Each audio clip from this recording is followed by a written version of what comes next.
Yo mga kabasketball, kumusta kayo?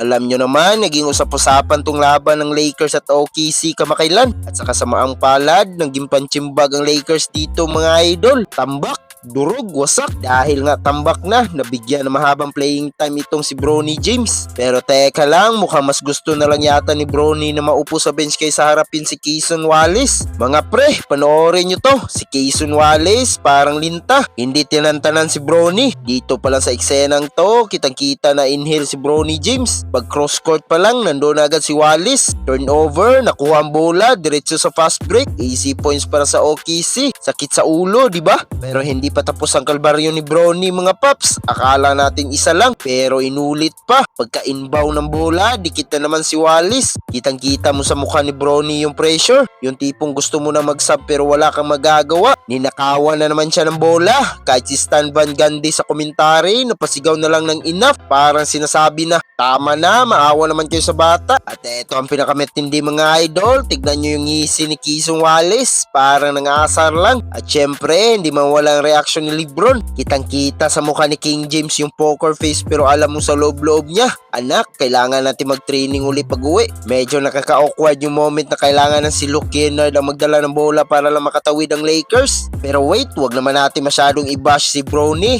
In fairness sa kanya, bumawi naman siya sa opensa. Nakapunto siya ng 10 points at may mga magagandang tira rin siyang naipasok. Pero aminin natin, itong defense ni Cason Wallace ang talagang highlights ng gabi para sa kanya. Kaya kayo mga idol, tingin nyo ba ready na talaga si Bronny sa ganitong klaseng pressure sa NBA? Kailangan pa niyang kumain ng maraming bigas? Comment nyo naman yan sa baba at pag-usapan natin yan. Huwag nyo rin kalimutan mag-like at subscribe para lagi ko yung update sa mga kwentuhan basketball. Hanggang sa muli, peace out!